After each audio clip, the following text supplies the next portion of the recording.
De volta com o Varejo em Foco, hora da entrevista aqui do nosso programa. Nas últimas edições do Varejo, a gente vem semana a semana fazendo leituras econômicas, falando do quanto a gente tem caminhado e avançado enquanto país, enquanto estado, enquanto município também nos últimos anos. Agora, recentemente, a gente falou um pouco sobre os números do Censo 2022 do IBGE, que mostra um pouco disso, de 2012 a 2022, o quanto a gente caminhou. Novos números mais recentes também vêm saindo neste sentido. Tudo para que a gente tenha uma clareza dos passos que a gente está dando do ponto de vista econômico, social, quanto que a gente está de fato avançando e para onde que a gente vai principalmente.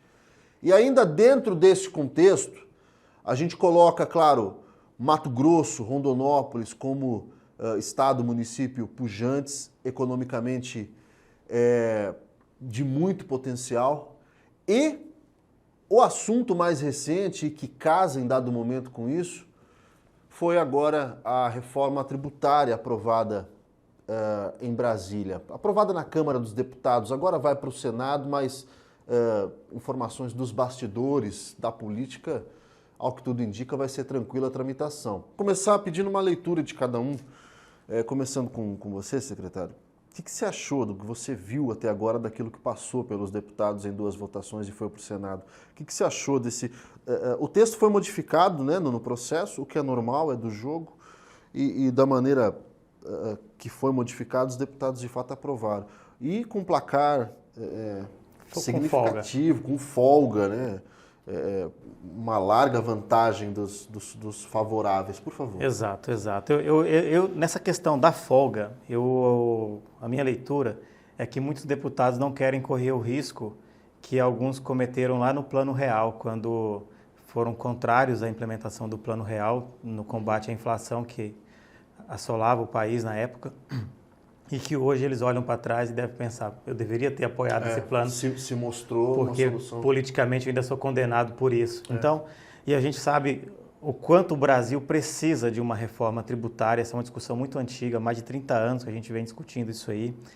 E a necessidade que nós temos de melhorar o nosso sistema tributário nacional, que ele consegue ser ineficiente quando a complexidade ela eleva o custo do país.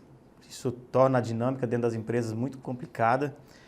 Entender todas as legislações que estão em torno, especialmente quando a gente fala de 27 legislações de ICMS, 5.570 legislação de ISS, e aí fora PIS, COFINS, todos os demais impostos e taxas e tarifas. Quando nós falamos de tributos, nós estamos falando de impostos, taxas e tarifas.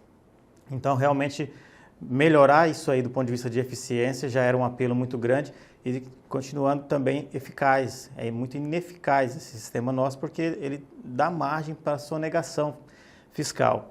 E criar uma estratégia, criar um mecanismo diferente, trazer uma reforma que proponha alguma coisa que torne o sistema mais eficiente, mais eficaz, que tenha maior equidade e que garanta melhor competitividade das empresas, dos negócios e atração de investimentos, inclusive a própria redução nas taxas de juros, que já é um apelo já dos últimos meses aí, depende disso, depende do arcabouço fiscal, que nós já falamos sobre isso quando isso esteve em debate, e agora depende da reforma tributária, porque taxa de juros é política monetária e imposto é política fiscal. Se eu não tiver uma compreensão clara, mesmo que nem todo mundo concorde, porque nunca a gente vai conseguir uma aprovação, um texto que todo mundo vai concordar, mas que pelo menos seja previsível, que eu consiga adequar as minhas estratégias dentro de um horizonte previsível, eu não consigo ter uma boa atuação na política monetária. As duas políticas precisam se entender. E aí vai ser a partir dessa reforma, a partir do arcabouço fiscal, que a gente vai ter um horizonte aí bom para começar a ter queda na taxa de juros e o país, enfim, entrar num caminho de prosperidade. Da maneira como está, pelo que eu estou te ouvindo falar, concordou? Sim, está caminhando dentro do que se espera. Alisson, quero uma leitura tua também. O que você achou? E você, eu quero fazer um destaque aqui. Até antes, fora do ar, eu fiz esse destaque. Quero fazer publicamente que no nosso programa da rádio eu citei o teu nome quando eu fui falar da reforma, que você já participou muito com a gente lá. E sempre falando da importância e da necessidade dessas reformas estruturais e por que o Brasil não politicamente não tinha coragem de fazer. Essa era uma crítica muito dura que a gente vem fazendo ao longo dos anos. Parece que agora foi. Para você que está nos ouvindo, assim como eu nunca imaginei que estaria vivo a tal ponto de ver isso acontecendo. Como o secretário acabou de citar, há 30 anos vem essa discussão e nesses 30 anos o Brasil foi se afundando um passo por vez no sentido de competitividade, no sentido de desenvolvimento, no sentido de geração de renda. Ao passo, desculpe te cortar, mas dentro desse contexto, ao passo que a impressão que dava era que a coisa estava cada vez mais longe. Não teve um certo momento que, agora ficou para depois, agora realmente, e nessa aí passou 30 anos. Cada dia a gente enxergava isso obviamente, com uma esperança maior, mas com certeza já perdendo quase a esperança. O Brasil sempre foi mestre em dar um jeitinho, então entrava governo, saía governo, sempre um jeitinho ali de tentar alavancar o crescimento econômico, mas de fato as reformas estruturais são a única solução para poder trazer o Brasil para um ambiente competitivo. O brasileiro em si, ele é empreendedor, nós temos mão de obra qualificada, temos boas universidades, nós temos tudo que um país necessita para poder ter competitividade não só interna, mas obviamente poder competir com empresas externas, né? O Brasil não. Então a gente tem aí, a gente não tem montadoras de automóveis, a gente não tem, dentre vários setores, a gente não consegue ter empresas que consigam entrar e competir. Isso é falta de dinheiro? Obviamente que não.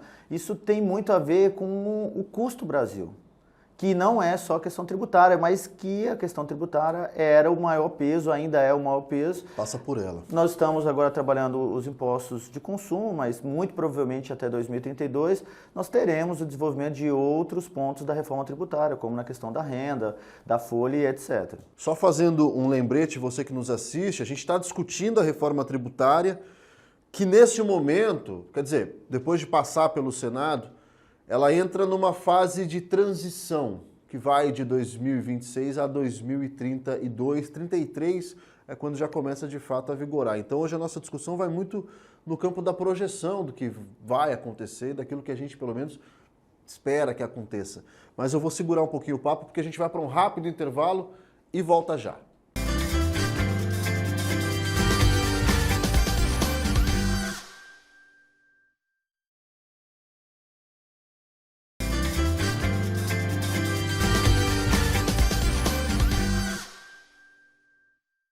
De volta com o Varejo em Foco, dando continuidade ao nosso programa, esse nosso bate-papo sobre os impactos. Os impactos talvez ainda não, mas as projeções, as expectativas com relação à reforma tributária.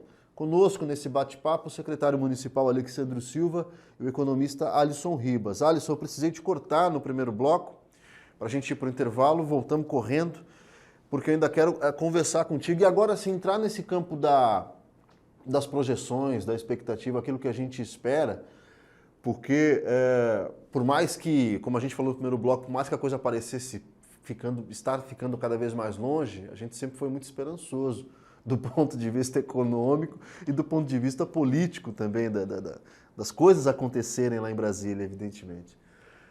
E agora, a reforma vem muito ao encontro daquilo que a gente esperava, que é tirar um pouco da burocracia, o custo do Brasil que você falou, e a tal da burocracia, o Alexandre falou muito bem também, que abre brecha para a sonegação, que abre brecha para tudo que faz com que o país não ande, e inclusive não atrair investimento. Agora nós consertamos isso aí. A primeira coisa que é interessante a gente tratar é a questão do imposto em cascata. Então, algo que era... atrapalhava toda a cadeia, né, porque vinha sendo bitributado, tritributado, enfim, dependendo do tamanho da cadeia, e o impacto, obviamente, vai para o consumidor final. Quem tem mais renda, muitas vezes nem percebia, mas os produtos sempre ficavam mais caros e o pobre é sempre o mais afetado. Só queria, desculpe cortá-lo de novo, mas isso é legal, de dar um exemplo para quem está em casa. Se eu compro um produto, por exemplo, eu estou em Mato Grosso, aqui em Rondonópolis, eu compro um produto que é fabricado em Porto Alegre, eu venho pagando até ele chegar aqui. Exatamente. Por exemplo, eu tenho lá um produto que era R$50, ok? Se eu colocar 10% aí de taxa. Então, lá R$50, 10% ia para 55. Se de Porto Alegre chegasse aqui, fosse vender a R$60, eu também pagaria mais 10%. Então sairia R$66, ok? Eu teria pago 5 lá, com mais 6 aqui, eu teria pago R$11 de tributos. Com essa reforma, com esse novo modelo proposto, eu vou conseguir abater isso. Então eu já paguei 5 lá, eu vou pagar 6 aqui, não, eu vou pagar R$1 de diferença, e isso vai trazer uma redução desse custo Brasil. Primeira coisa que a gente precisa tratar. A segunda era a complexidade. Nós temos aí não só a complexidade da questão dos próprios tributos, mas também dentro do próprio IPI, produtos com margens diferentes, o que fazia com que eu tivesse aí algumas aberrações, como por exemplo perfume e água de colônia tendo tarifas diferentes. Isso também trazia para o Brasil algumas distorções muito interessantes. Nós temos uma multinacional que aqui no Brasil ela não vende bombom, ela tem que vender o waffle, então lá vem escrito que é o waffle, porque aqui o waffle ele tem uma redução na carga, mas fora do Brasil ela vende bombom. Então, são coisas que só o Brasil foi capaz de criar e que agora a gente caminha no sentido de dar fim a isso. Quem viu, quem não viu, não verá a partir de 2033 toda essa salada de impostos.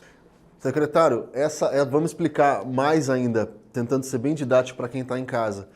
Com a reforma, impostos federais, PIS, COFINS, os 5 impostos caem, né? ISS municipal, ICMS no estado, federal IPI, PIS, COFINS. Ficou o seguinte, ficou criado o CBS, okay, que vai aglutinar PIS, COFINS e o IPI. CBS é federal. CBS é federal, vai ficar sob controle da União. E sob controle do Estado, o IBS, que vai aglutinar ICMS e ISS. Além disso, a gente vai ter também o IS, que seria o imposto seletivo, que vai adicionar 20% sobre alguns produtos tidos como produtos que são prejudiciais à saúde. Então, fumo, cigarro, bebida alcoólica. Ou meio ambiente, né? Ou meio ambiente. Okay. Então, esses também terão alguns produtos selecionados e por isso o IS, que é o imposto seletivo, que vai incidir sobre esses produtos, adicionando 20%. O que está mais já definido é essa questão dos 20%. A taxa ainda não está definida se vai ficar nos 25% mesmo, que é o que está em discussão, mas está caminhando para ficar nesses 25%, que vai ser o tributo que vai incidir sobre o consumo. Já existe uma discussão com relação a patrimônio, a herança, a renda, dividendos, mas é uma discussão que vai ser maturada. Agora o foco realmente é tributar a questão do consumo, a indústria, o processo de produção até chegar ao consumo. Então, eu queria aproveitar ainda nesse ponto, secretário, para a gente tocar, eu queria que você explicasse esse conselho federativo que entra na administração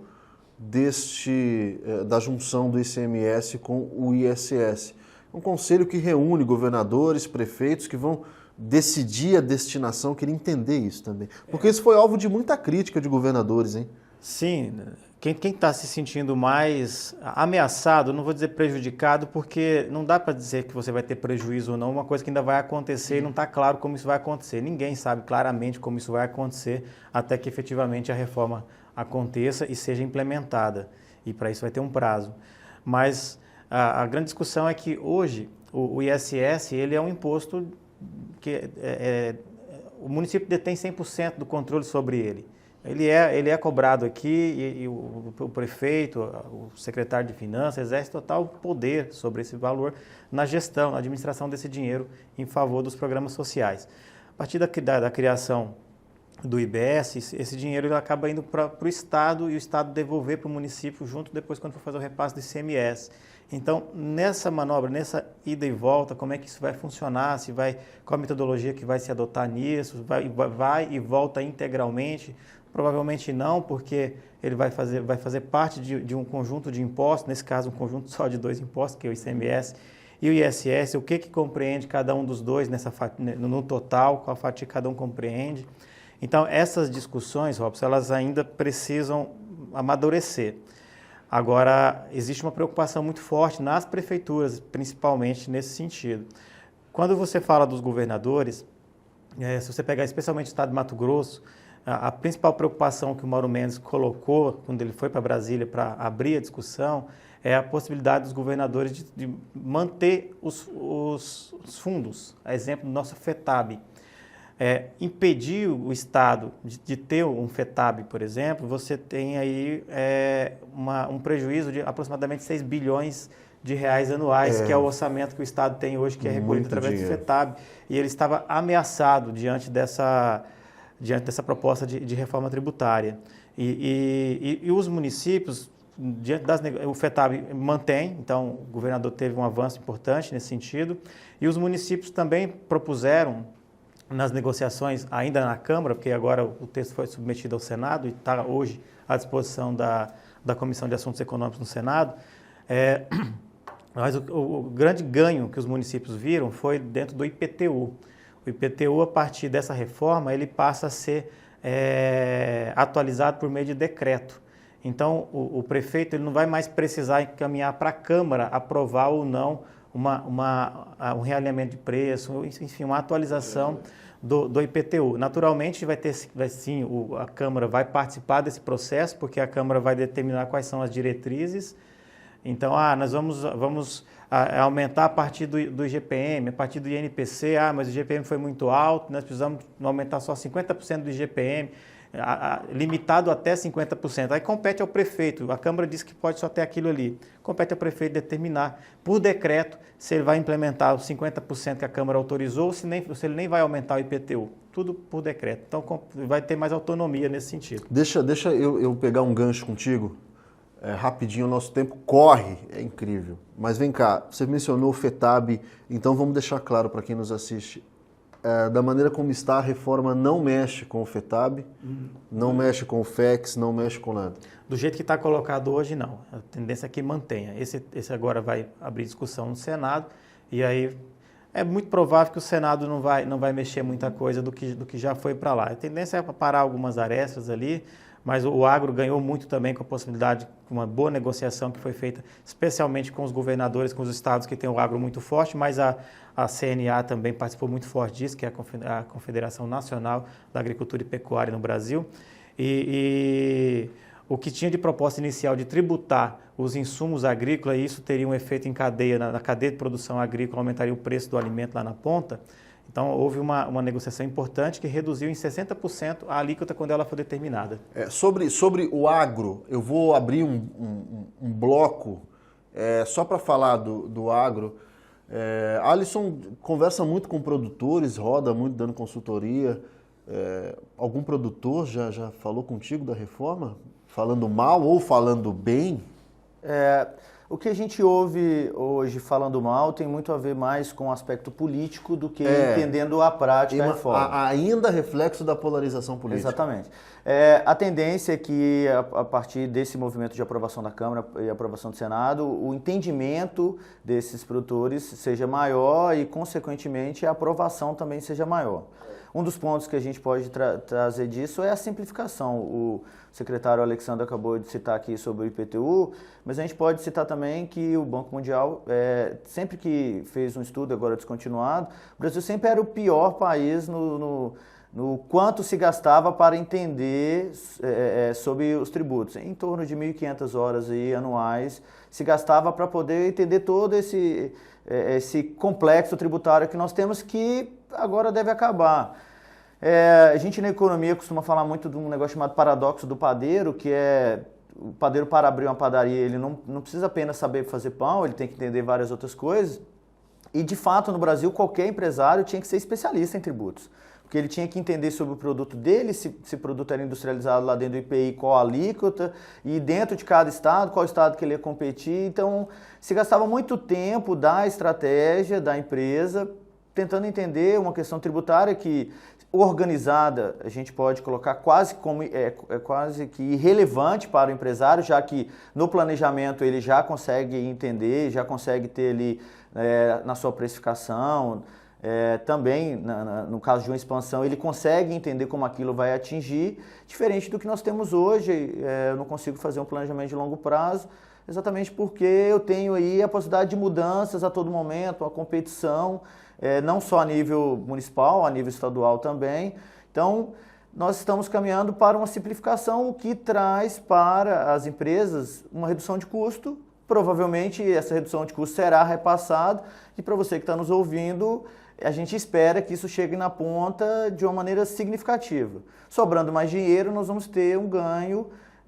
A renda pode até continuar a mesma, mas nós vamos ter um ganho para principalmente quem tem aí uma renda menor. A gente vai para mais um intervalo comercial, porque a gente precisa ir e voltar para o terceiro bloco com tudo. Sobre o agronegócio, só queria fazer um destaque que entidades aqui do estado agora assinaram um manifesto em apoio à reforma.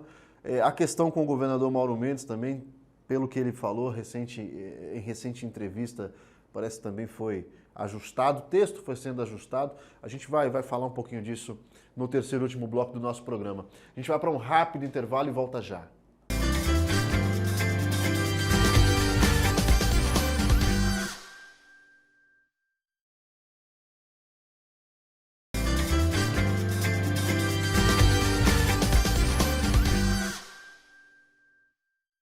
De volta com o nosso programa, o terceiro e último bloco aqui do Varejo em Foco, discutindo um pouco daquilo que a gente espera a partir da aprovação da reforma tributária. Aqui com o secretário municipal Alexandro Silva, com o economista Alisson Ribas. A gente fechou o bloco passado falando um pouquinho do impacto, talvez, do quanto mexe dentro do agro, que ainda é um setor muito avesso. E aí eu te fiz a pergunta com relação aos produtores e acho que a tua resposta foi bem certeira, Alisson, que a birra, talvez, com o perdão da expressão, está mais no campo da política do que no campo de concordar ou não com aquilo que está no texto em si. Isso é algo que tende a ser maturado ao longo do tempo, isso é algo que tende a ser mais familiarizado a partir do momento em que a coisa começar de fato a acontecer. Mas eu quero trazer para um ponto que nos interessa muito, inclusive dentro do agro. Afinal de contas, estamos em Mato Grosso.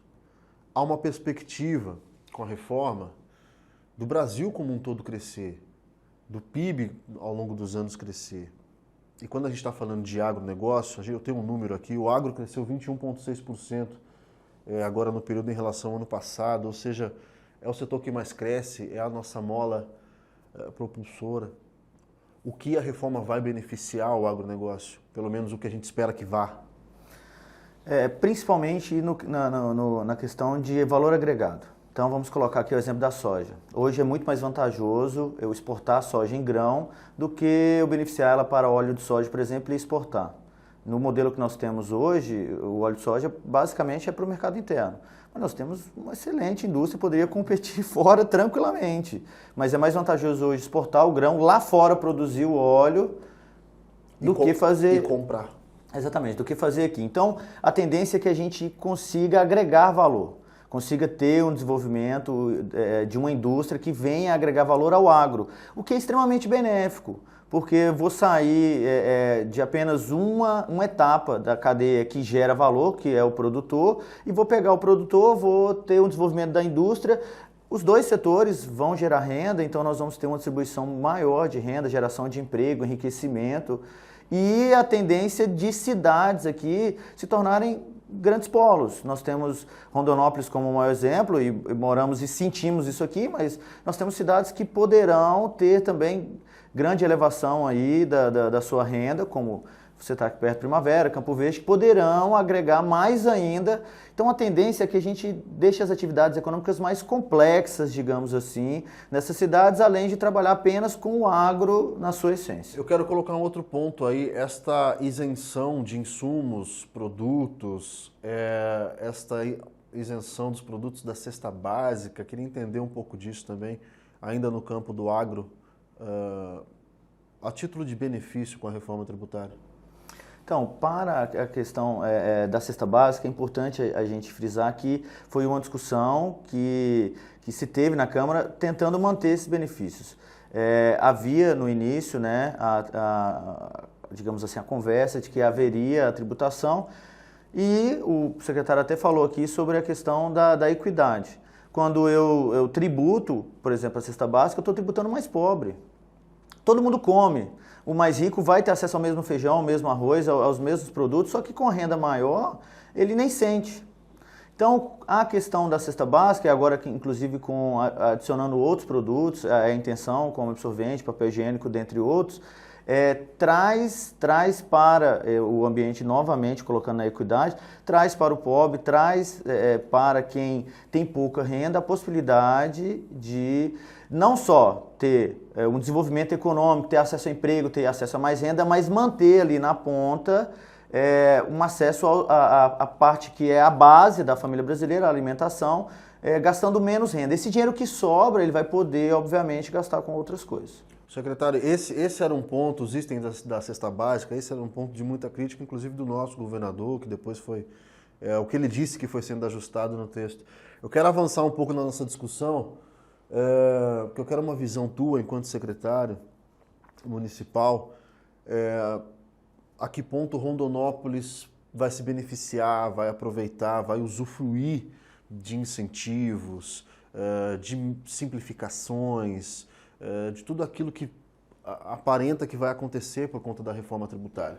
Tá, o interessante dessa questão da polarização, só para voltar um pouquinho no assunto, é que essa PEC, que é uma proposta de emenda constitucional, ela é de 2019.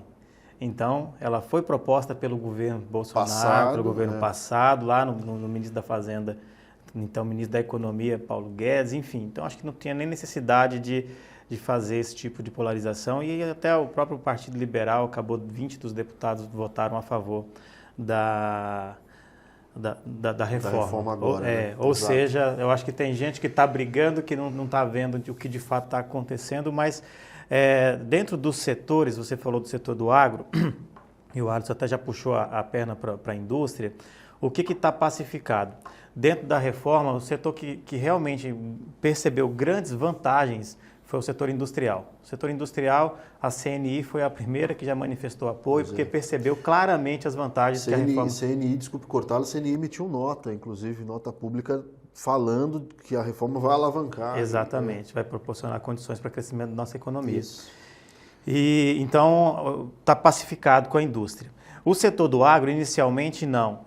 Por isso foi necessário que os estados que têm essa predominância do agro fossem para Brasília, o nosso governador também esteve lá e brigou para garantir que tivessem algumas mudanças no texto para assegurar que o setor não fosse prejudicado. E o setor de serviços é um setor que, hoje o entendimento ainda é de que vai aumentar um pouco a carga tributária sobre o setor de serviços. Então, motorista de aplicativo, consultorias, o setor de serviços é um setor que ainda vai ter uma carga superior, mas que dentro do contexto geral, vai